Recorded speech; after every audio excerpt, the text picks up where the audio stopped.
Bonjour, vous allez bien? Donc le résumé serait de dire qu'il y a eu 2 minutes de trop pour le tour Ouais, FC ce soir. exactement. Je suis un peu. Moi, je trouve que d'abord, les joueurs n'ont pas à rougir de leurs prestations. On a eu beaucoup d'humilité dans ce match. On a joué sur nos points forts qui étaient le bloc défensif. Parce qu'on savait que sinon on ne pouvait pas trop rivaliser. Ils ont mis des jeunes, ils ont des bons joueurs techniques. C'est quand même un poids lourd du football français. On a été très fiers de jouer contre Lens. On a été très fiers de les amener dans leur retranchement, dans leur dernier retranchement. Et j'espère que tout cela va nous apporter un peu plus de confiance en soi, un peu plus de créer une mentalité où on a les capacités d'oser, de pouvoir jouer, de pouvoir s'affirmer dans l'avenir. Voilà un petit peu ce match, les enseignements de ce match. Après, on a joué le match qu'on devait faire contre une équipe qui nous était sur le papier supérieur. Je pense que les joueurs n'ont surtout pas à rougir. Ils ont vraiment aussi donné un petit peu de bonheur au public, je trouve, à un moment donné. Ils ont développé un état d'esprit remarquable, remarquable, d'une solidarité exemplaire. On a enfoncé le clou, je pense, sur le plan défensif, parce que cette équipe, elle a gagné 3 matchs de championnat, elle a planté 3 buts à chaque fois. Et nous, ça a été compliqué de nous jouer, quoi, quelque part. Et malheureusement, le football est cruel. Ici, une action anodine. Je crois qu'elle rebondit sur le ventre de Sambou. Et, et voilà. C'est un fait de jeu, quelque part.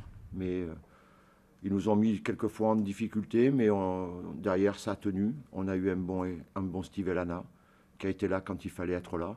Après, on n'a pas non plus été sous pression constamment. Ils ont eu la possession du ballon, mais c'était prévu. On le savait. Ce match, c'est la continuité de ce que vous avez montré en national, une équipe solide défensivement, même si là, elle a basculé à 5 derrière. Oui, oui, j'avais pas tous les éléments pour pouvoir jouer comme on voulait le jouer. Évidemment, j'ai des joueurs qui sont un petit peu touchés. Il faut que je préserve un petit peu mon groupe. Et il ne faut pas oublier qu'il y avait ce match. On ne l'a pas bradé. Je pense qu'on a démontré des valeurs où on ne peut pas dire qu'on a lâché le match. On l'a pris à cœur ce match. Au contraire, on voulait créer un petit exploit. On était à 1 minute de le faire, quoi. Parce que l'exploit pour nous, c'était d'aller au penalty, au 0-0, de ne pas encaisser de but, et puis de les amener au penalty. C'était l'objectif qu'on avait. Parce qu'on savait qu'individuellement, on ne pouvait pas rivaliser, quoi. Donc on a choisi nos armes, notre point fort, jouer sur notre point fort.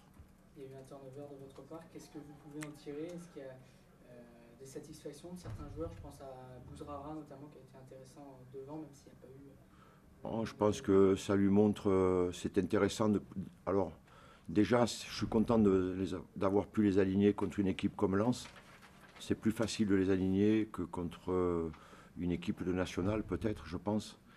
Et ça lui montre aussi qu'il y a encore beaucoup de travail à faire, qu'il faut devenir un peu plus puissant. Ces jeunes-là aujourd'hui, je pense que c'est une bonne chose pour eux parce que c'est fini les 19 ans. C'est terminé. On tourne la page des 19 ans. Il faut rentrer dans le monde adulte, dans le sport de haut niveau, avec tout ce que cela comporte, des capacités de puissance, des capacités à résister, des capacités de réflexion. Il y a encore du travail, mais je suis content de ce qu'ils ont fait. Ils ont été lancés dans le grand bain. C'est pas inintéressant pour le club. Rappelez-vous, c'était un de nos objectifs aussi au départ. Je ne sais pas si je pourrais tout le temps le faire. Là, l'opportunité s'est présentée. Et puis j'espère qu'on n'a pas laissé trop de plumes, que j'ai des costauds, parce que le match de Marignane va arriver très très rapidement. À Marignane, avec un gros déplacement, 2 jours de train. Donc on va s'adapter à tout ça, quoi. On pense à Glombard quand vous parlez de laisser des plumes. Ouais. Qu'est-ce que c'est? Je crois que c'est le genou. Et c'est potentiellement. Je peux pas parler, je n'ai pas encore vu le doc, mais je sais que c'est le genou, ça a tourné. Ça a tourné. Ouais. D'après les premiers échos que j'ai, c'est ça. Il devrait être absent à Marignane. Je ne peux pas dire. Pour l'instant, je n'ai pas fait le point avec le staff médical, mais bon, il est touché au genou. Et ça, il a senti que ça a tourné. J'espère que ça ne sera pas trop grave. Vous en parliez un petit peu justement, ce gros déplacement qui se présente à Marignane. Comment vous l'abordez à présent?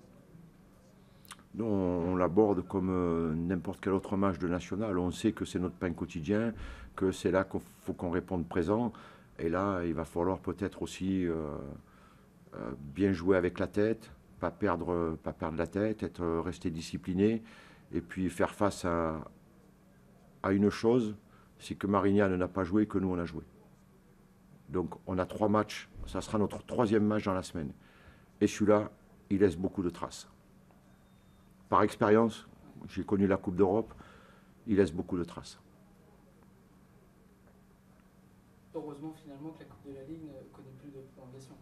Parce que sinon vous partiez dans encore autre chose, Ouais. si vous aviez tenu jusqu'au bout. Oui, absolument. Et moi je trouve que c'est une bonne chose. Je trouve que c'est une bonne chose. On a, surtout en plus, je prêche pour ma paroisse parce qu'on est en national, on n'a pas une profondeur de banc exceptionnelle. Voilà, c'est une bonne chose qu'il y ait plus ces prolongations, pour tous les clubs d'ailleurs, même pour ceux qui jouent la Coupe d'Europe. C'est compliqué pour un... Quand on est à 0-0 puis qu'on n'arrive pas à marquer, on reste tendu jusqu'à la fin et jamais à l'abri d'un coup de pied arrêté ou d'une erreur. Donc c'est vrai que ce soit Modibo qui ait marqué, je sais bien parce qu'il a fait un gros match. Et puis j'aurais aimé qu'on marque un peu plus tôt, mais on ne choisit pas. Justement, par rapport à tous les changements que vous avez effectués, est-ce que tu ressors satisfait globalement ou Non, on n'est pas satisfait du match et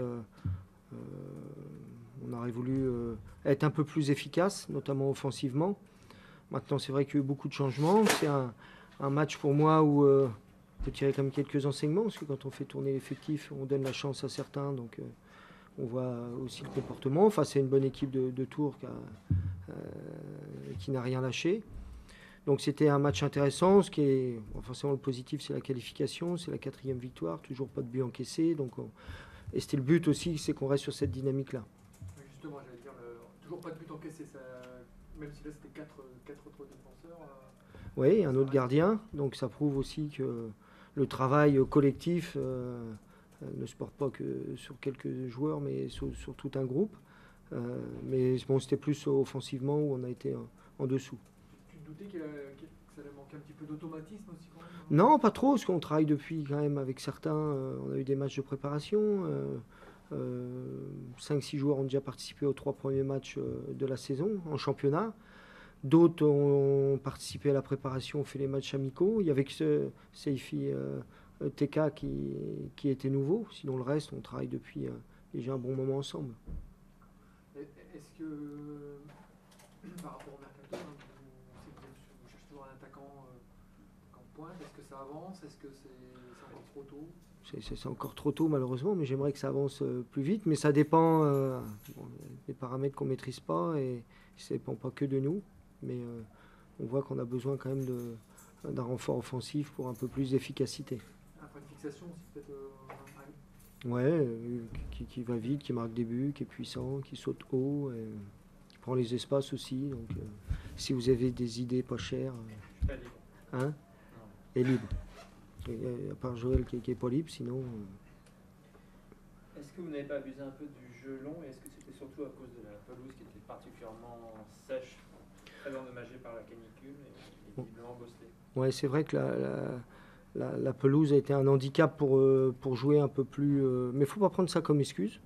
Mais après, on souhaitait aussi jouer un petit peu plus vers l'avant parce qu'à force de se faire des passes, on avait très peu d'occasions. Et lorsqu'on a joué plutôt sur des renversements, des centres, comme en fin de match, on a quand même été plus dangereux.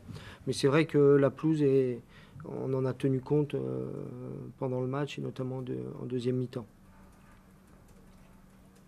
Vous avez été chercher quand même ce résultat puisque les 3 changements que vous faites à partir de l'heure de jeu sont des joueurs titulaires avec des joueurs offensifs, Fortuné, Meskoub et j'oublie le 3e. Tchèque Doucouré. C'était la volonté de ne pas aller surtout au tir au but, c'était quasiment, on va reparler de Tours après, mais la chance la plus importante de Tours pour se qualifier. Je pense, même si sur coup de pied arrêté, il pouvait nous mettre en danger, on voyait bien que sur ces phases-là, on pouvait encaisser un but. Mais c'est vrai que la volonté était de se qualifier et ne pas aller jusqu'au pénalty, même si on s'était préparé pour, mais bon, on a bien fait de marquer dans les ultimes minutes. Il y a une action litigieuse que l'arbitre a jugée non illicite, donc c'est fait, mais il y a le ballon rebondit très nettement sur l'avant-bras de Sagnan dans le temps additionnel, 2 minutes après.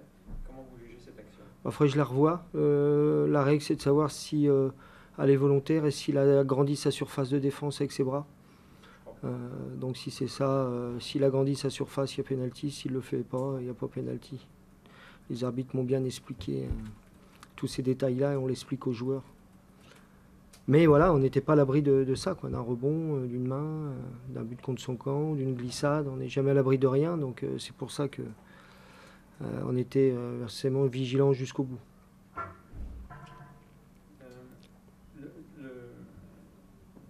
Le point commun de tout ce début de saison, c'est l'état d'esprit. Parce qu'il y a quand même eu des efforts, il y a quand même eu la volonté, le travail défensif des attaquants, la volonté des latéraux justement de dépassement de fonction, de proposer des solutions, d'aller centrer. Qu'est-ce que vous pensez sur cet état d'esprit? Est-ce que c'est ça qui vous porte pour l'instant? Parce qu'on peut pas aller beaucoup plus loin dans l'analyse. Non. Après 4 matchs. Exactement. Non, mais c'est un de nos objectifs, c'est qu'on ne voit pas de différence malgré 10 changements sur l'état d'esprit et la manière de faire et de se comporter. Donc pour ça, c'est vrai que c'est une satisfaction. Même si et c'est peut-être ça qui nous a peut-être emmené au bout aussi, le fait de rien lâcher et d'aller chercher cette qualif dans les ultimes minutes. Vous êtes plus au fait de l'attaquant qui arrivera ou pas? Est-ce qu'on en est vraiment loin ou est-ce que ça frétille? On va dire que ça frétille. Le problème, c'est que ça frétille depuis un moment, donc on attend que ça à faire. Mais c'est le problème en certaines situations où certains joueurs attendent aussi le dernier moment, ou certains clubs attendent le dernier moment. Non. Même pour nous, par exemple, un ou deux joueurs qu'on aimerait prêter, mais tant que j'ai pas de renfort, je suis dans la même situation, quoi. Donc, l'attaquant, c'est le dossier prioritaire avant toute chose. Il n'y aura pas autre chose avant. Non. Merci, messieurs. Messieurs, merci. Bonne journée.